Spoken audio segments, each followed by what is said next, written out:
So did y'all see Morbius? Yeah, that movie was pretty good, right? No, I'm just kidding.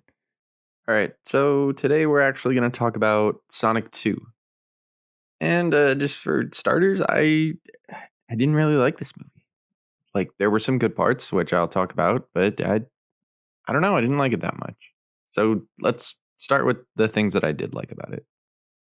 So Knuckles, Knuckles had some really good characterization here. I'm glad that he wasn't just like the dumb, like brute character, which is kind of what I always expect from him and from characters like him. Um, I thought that he had like a really interesting relationship with Sonic, with the whole like echidnas versus like the owls and like hunting for the Chaos Emeralds. I thought that was cool. And I'm really glad that they went the way of him actually having like morals and like a reason for doing what he's doing rather than just he got tricked into being the bad guy. Like he's a real reason to dislike Sonic. And even before they become friends and also after, they do have some good banter together, like him and Sonic, that there are some pretty funny bits with them. I am kind of confused though, and like obviously I'll get into this a little bit more later with like the plot and the world building and all that. But who the heck were those guys in the beginning? Like Knuckles pulls up on Eggman with like a whole squad of like humans, and then they like die presumably, and then they're never spoken of again, or nothing like them is ever brought up. So like, what was the deal with that? Speaking of Eggman, actually, him and Knuckles actually had like a decently interesting relationship. There was one bit that I found like a little bit corny, and that's where when Knuckles finally finds out that he's been betrayed, he's like, but I thought you were my friend.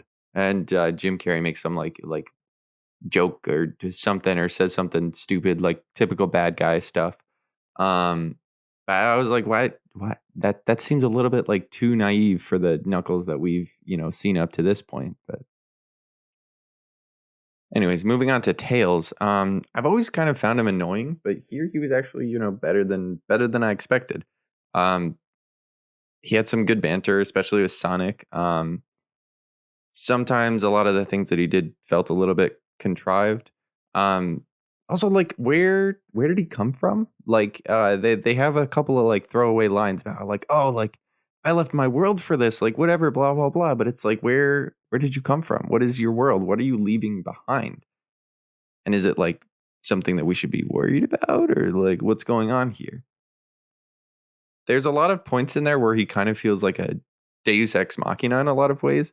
So I feel like that's why they kind of wrote him out of the movie for a bit by having him get knocked out in the avalanche chase, is just so that they didn't have to deal with him like being smart and finding obvious solutions to the stuff that they were doing. Like he could have broken out of that cage pretty easily if he was awake.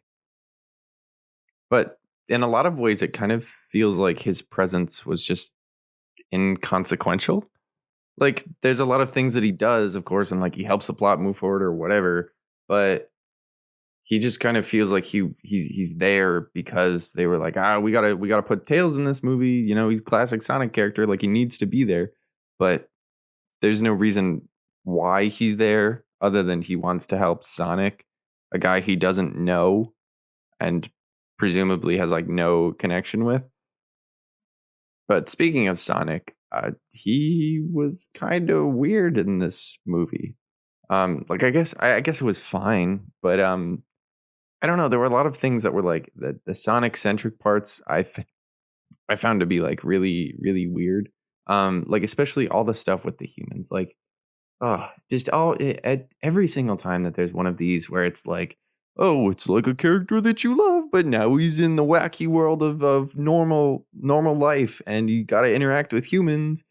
I feel like that never goes well. I've never seen a movie where it's like, you know, some outlandish character comes into like normal world and that part of it's like entertaining. It's always the outside stuff, like the cool stuff that he brings with him, like, the enemies, like whatever else.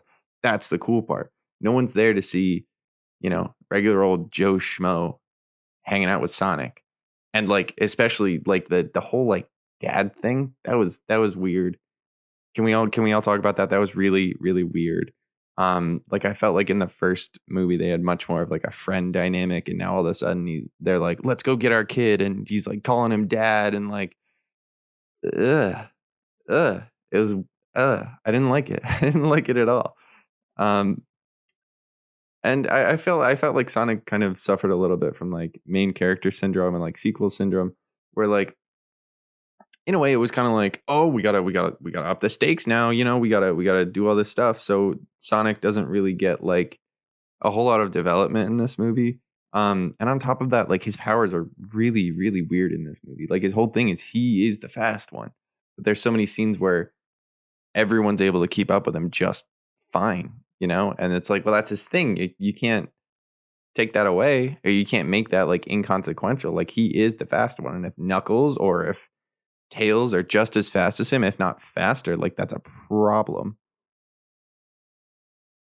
And like I really, really want to see more of like the backstory and like the world building of it, of like seeing, the world that he came from, like the society that he came from, like with the owl character. I think her name was like Long Fang or something. I don't know. Correct me down in the comments. But it just that's the part that I was interested in. I didn't want to see the human crap. I wanted to see where Sonic came from and what his connection was with that and how that affected him and what he might know about that place, rather than just, nope, he's in the human world doing wacky things, cleaning up a room in like 2 seconds, or like interacting and having like a dance. Or whatever. As always, Jim Carrey was amazing as Eggman. I heard that he's retiring after this, which, like, man, that sucks. But like, he's had a really long career, and like he's like one of the most influential actors of our time. Like he's amazing, and I'm gonna miss him. I hope he comes back someday. Maybe for Sonic 3. Uh, I loved the whole like opening with him on the Mushroom Planet and him like trying to figure out stuff and like building like weird machines. Like I thought that was very fitting. Um, and the henchman was freaking hilarious, man. I love that guy. Like I love that first scene that he's in where he's like making a latte with like Eggman's face on it, and like the dude comes over and he's like, "What the heck?" And he's like mixing it up like this weird man. Um, that was really funny. And just like generally the whole like henchman's like obsession with Eggman and like definitely, being like in love with him. I thought that was really funny. Um, and Eggman's costume in this one I thought was much, much better than the first movie. Um, I thought that him getting the whole like power up from the Chaos Emerald was like a little bit weird, but like it ended up working out in the end. Like it wasn't that big of a deal, but yeah, it that whole like third act was kind of weird to me. But anyways, that leads right into the plot. The plot was really, really a mess. It was really all over the place, like the whole time. Like what was the deal with the whole wedding thing? Like that was bad. Like I don't know. The thing with the like the breakout of like the prison or whatever, that was kind of cool because they were like trying to figure out the tech and like wacky antics, whatever. But like that whole twist was kind of dumb. It was really dumb. Um and like the Siberian tavern thing, I think they were in Siberia. I don't know. The whole thing with like the tavern and they have to have like that dance battle to get out of it. Oh my god, that was so cringe. And like worst of all, it was to I think it was to Uptown Funk, which like I think that song came out in like 2014, 2015. Like I remember being like a freshman in high school and going to like school dances and seeing them play that song, and I was like, "Oh, this is not fresh enough to work for that." But just like in general, I feel like the movie suffered from just horrible pacing. Um, like there were several times where I was sitting in the theater and I was like, all right, cool. That's the end. That's the end of the movie. And I was like, oh, like, there's like one or two plot lines that haven't been like 100% tied up, but like they're just going to save that for Sonic 3 or whatever. But like it just kept going. And like the movie's not that long, but it felt like it. It felt like it was like dragging a lot. And like I don't know. I got so tired. Like by the end, I was like, oh my god, I'm so happy to get out of the seat and leave. And also like the ending was kind of confusing because like isn't like the whole like human plot of it that they need to keep Sonic a secret, that he's like not you can't he can't be like out in the open, that he's got to be kept secret from like the rest of the world.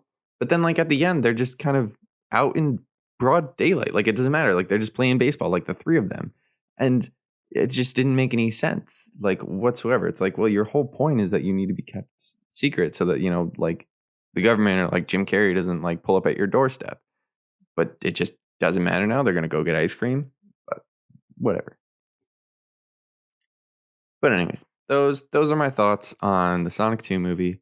If I were to give it a rating, I would say probably like 6 out of 10, cuz like I don't know. It was fun in a lot of parts, like the Chaos Emerald stuff was cool. The parts with like the giant battles, there were some good set pieces. But like the whole time I just wanted to know more about the world building. I wanted them to really get into that because they introduced this whole like multiverse thing, and it's like, where are we going with that? Is that going to be a plot point? Is that just going to be there? Okay, it's just going to be there. Cool. We don't get any more details than what's like absolutely necessary for the plot. Which like fine from like a storytelling perspective, but if you want to build like investment in that kind of stuff and get people to want to explore that and be interested to come see more, you need to give them a little bit more. It just felt so like bare bones. But anyways, I'm on a tangent. 6 out of 10. Decent movie. If you've seen the first one, you might want to go see this one. At the very least, like it was an entertaining movie. Like at the very least, it could be like a turn your brain off, just kind of have fun sort of thing. But yeah, that's about it. If you like this type of video, please like, subscribe, comment, whatever you see fit, and hit that button for the algorithm. And thanks.